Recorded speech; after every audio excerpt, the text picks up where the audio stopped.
records selectively. That is what that is what challenges me. The quagmire for me is I don't understand. If you come and table a report, obviously there must be some subsequent actions.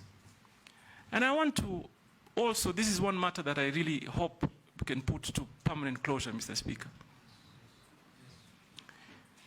When I was campaigning in 2013, in Mombasa, there were billboards put up.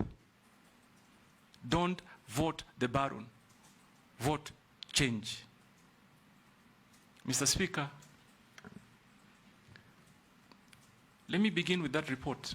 Yes, I thought he tabled the report on a dossier that he was given, that was passed to him through the American embassy. What normally happens is that when you table or pass a dossier, it is investigated, I believe. It is worked on. So that happened. The late Honorable Saitoti, may the Almighty rest his soul in eternal peace, came back to Parliament with a report. He came back to Parliament and tabled a report of investigation and the outcome. And it was a multi-agency, almost international investigation that clearly stated, and I'm going to only speak for myself, that no iota of evidence was found against me. Mr. Speaker, let me put it this way. I'm not a fool. I come from a family that is blessed with businesses. And I am thankful to Almighty for what I have. So number one, that investigation was concluded. Number two, Honorable Emasi, first term as governor, I was the greatest critic of the Jubilee administration. Had lots of personal altercation. They came after me in businesses, in many fronts. Don't you think for a minute, if I was involved in any illegal activity, I would have survived that regime? They would quickly have used it to, like they say, I remember, I'm sorry, Mr. Speaker, just indulge me a minute. I remember at that time, the president came to Mombasa and said, "Tutamalizana na huyu." They would have used it.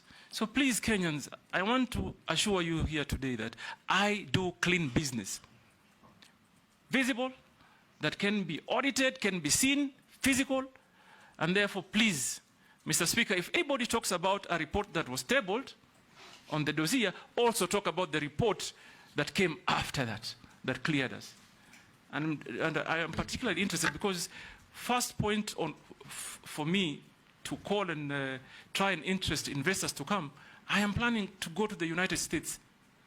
They are known for big investments in mining, and it is my plan to go and engage them, interest companies from the United States. The same Americans gave you a visa to accompany me as foreign minister to the US. Exactly, Mr. Speaker, just after that. In fact, just after the year I went. Immediately after that. And I've been to America many times, and I intend to continue to go to America, because America really, Mr. Speaker, I think we're going to be looking that way to get investors to come and invest, particularly in the areas of mining.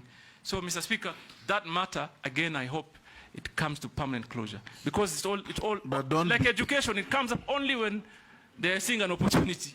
But don't be pigeonholed to America. There are even bigger mining countries like Australia. No, in Canada, Australia. Yes. And even here, by the way, Mr. Speaker, I don't know whether you know, I've just found out, in fact, just yesterday, that Kenyans have invested heavily in mining in Tanzania. So even here, we have them. Are you talking about me? Daud Murugara, order nominee, no altercations with members. Daud Murugara, then Owen, in that order. Thank you, Mr. Speaker.